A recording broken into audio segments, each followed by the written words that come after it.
पहले तो मैं धन्यवाद करूंगा माननीय प्रधानमंत्री जी का, जिन्होंने संविधान निर्माता बाबा साहेब भीमराव अम्बेडकर जी के जन्मदिन के शुभ अवसर पर हरियाणा को एक बड़ा तोहफा देने का काम किया है। पहला एयरपोर्ट जो हिसार के अंदर बनकर के तैयार हुआ है, जहां से उड़ान शुरू करने का काम किया। निश्चित रूप से इससे एक डेवलपमेंट हरियाणा प्रदेश की होगी और युवाओं को नए रोजगार मिलेंगे, रोजगार के संसाधन उपलब्ध होंगे और एयर कनेक्टिविटी हमारी और अच्छी हो गई है। पहले हमारा हर जिला हाईवे से जुड़ा हुआ है और अब एयर कनेक्टिविटी और होने से नए उद्योग आएंगे। जिस तरीके से मैं धन्यवाद करूंगा माननीय मुख्यमंत्री महोदय का, जिन्होंने कल इस बात की घोषणा की है कि 3000 एकड़ के अंदर, क्योंकि ज़मीन वहाँ हमारे पास उपलब्ध है, आईएमसी वहाँ बनाई जाएगी, नई इंडस्ट्रीज आएगी, युवाओं को रोज़गार मिलेगा और हरियाणा जो है विकास के कदम पर और जो है तेज़ी से चलेगा। तो निश्चित रूप से ये हमारे लिए बहुत ही सौभाग्य की बात है। सर, आप आईएमसी बनाने की बात कर रहे हैं, लेकिन कांग्रेस तो एयरपोर्ट के मुद्दे पर घेर रही है।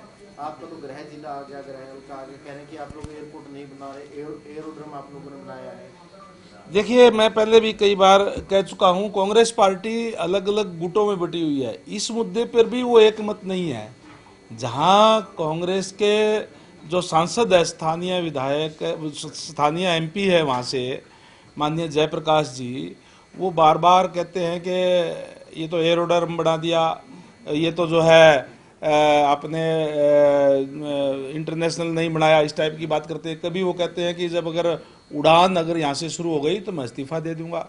उड़ान तो 14 तारीख को शुरू हो गई है, वो इस्तीफा कब दे रहे हैं, मैं प्रेस के माध्यम से उनसे पूछना चाहूँगा कि इस्तीफा कब दे रहे हैं। अपनी बात पे कायम रखते हुए वो इस्तीफा देने का काम करें।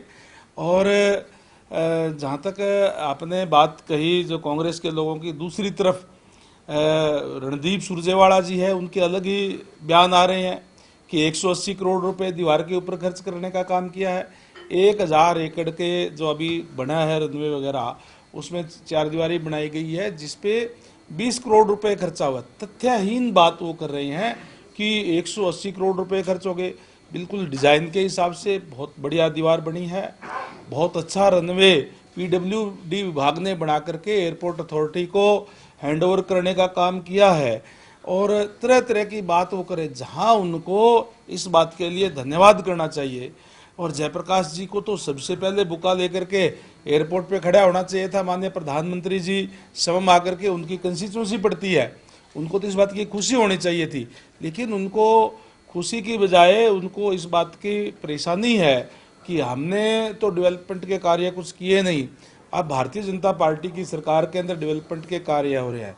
एक और ट्वीट मैंने देखा दीपेंद्र हुड्डा जी का, उन्होंने कहा है ये तो हमारी स्कीम थी।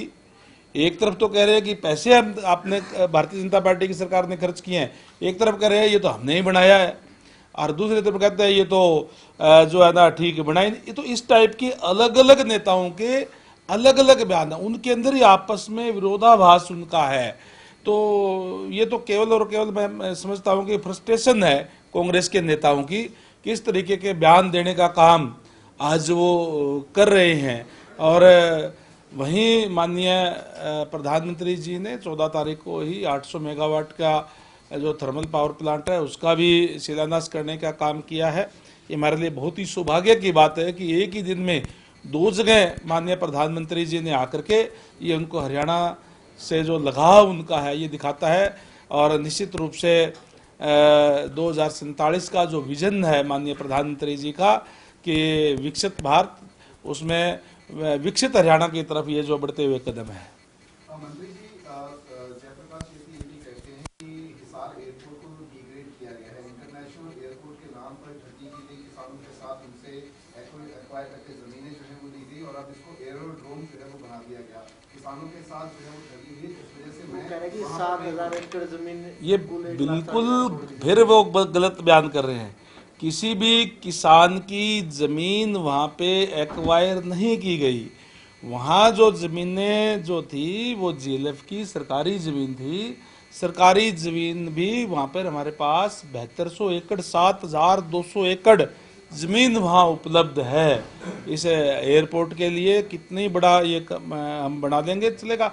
और जहाँ तक कहा इंटरनेशनल की बात, एक कोई मकान बनना है तो चौथी मंजिल पहले ही बन जाएगी क्या? पहले तो एक मंजिल बन करके तैयार होएगी, फिर उसके ऊपर और मंजिलें बनेगी। निश्चित रूप से अभी ये एयरपोर्ट बना है, अयोध्या की फ्लाइट 14 तारीख को हमारे वहाँ से हिसार से उड़ी और राम जी के चरणों के अंदर जो है वहाँ से हाजिरी लगा करके आए हैं, पूजा करके आए हैं। हमारे लिए बड़ी सौभाग्य की बात है। और आपको बता दूं कि दूसरी फ्लाइट जो शुक्रवार को जाने वो भी ऑलरेडी जो है वो बुक हो चुकी है, पूरी की पूरी फ्लाइट। और अभी जल्दी ही इसका शेड्यूल बन करके जो इसमें श्रीनगर के लिए भी, हमारे अहमदाबाद के लिए भी, जयपुर के लिए भी, चंडीगढ़ के लिए भी उड़ाने वहाँ से शेड्यूल बनेगा और जल्दी वहाँ से और उड़ेगी। जयपुर को आप क्या कहेंगे सर? वो तो मना कर रहे हैं इस्तीफा देने से, कमिटमेंट निभाना चाहिए। चलो मैं तो यही कहूँगा कि उन्होंने अपने प्रेस के माध्यम से कहा है कि उड़ान अगर वहाँ से शुरू हो गई तो मैं इस्तीफा दे दूंगा। उनका अपना बयान है, तो अब इस्तीफा दें, इस्तीफा उनका देना चाहिए। अगर वो अपनी जुबान पे रहते हैं तो उनको इस्तीफा देना चाहिए। मंत्री जी, जिस दिन अम्बेडकर साहब की जयंती थी उसी दिन हिसार के नरखला गांव के अंदर अम्बेडकर की प्रतिमा के साथ जो है वो तोड़फोड़ की गई। किस तरीके से देखते हैं इस कृत्य को? देखिए, कई लोग होते हैं, सामाजिक तत्व होते हैं, अगर कोई इस टाइप की कोई भी बात आती है तो आपस का सौहार्द खराब करने की बात होती है। मैं समझता हूँ कि कोई भी हो इस टाइप के कोई भी लोग होंगे तो उसका सख्त कार्रवाई की जाएगी। लगातार मुख्यमंत्री साहब का बयान आ रहा है कि 30 जून तक जो है सड़कों की हालत ठीक करी जाए। क्या लगता है कि वाकई में हरियाणा की सड़कों की ऐसी हालत?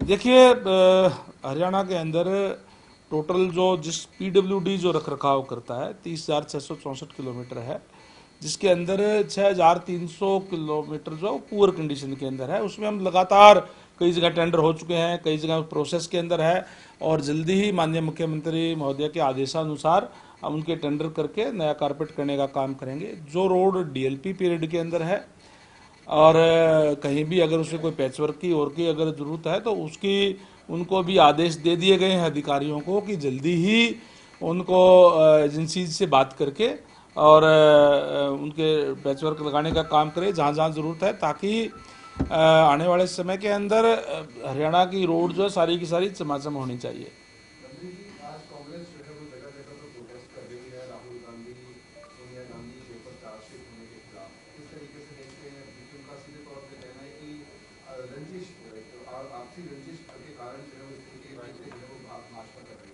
है। एक तरफ तो कांग्रेस ये कहती है कि हमें कहीं से भी जांच करवा ले, हमें कोई दिक्कत परेशानी नहीं है। जब एजेंसी जांच करती है, जांच के अंदर उनका अगर दोषी पाए जाते हैं और उनके खिलाफ FIR दर्ज होती है तो इस तरीके के प्रदर्शन करने का काम करती है। ये दिखाता है कि कांग्रेस ने अपने समय में किस तरीके से देश और प्रदेश की ज़मीनें लूटने का काम किया, अपने नाम अपने रिश्तेदारों के नाम करने का काम किया। और अब एजेंसीज कोई कार्रवाई कर रही है तो इस तरीके का प्रदर्शन करने का काम जो है वो कर रहे हैं। ये इसकी उनकी मानसिकता दिखाता है कि कैसी मानसिकता के लोग वो हैं। हमसे जुड़े रहने के लिए हमारे YouTube चैनल को सब्सक्राइब करें और नई वीडियो की नोटिफिकेशन के लिए बेल आइकॉन को दबाएं। अगर आप ये वीडियो Facebook पर देख रहे हैं तो लाइक जरूर करें और ज्यादा से ज्यादा शेयर करें। धन्यवाद।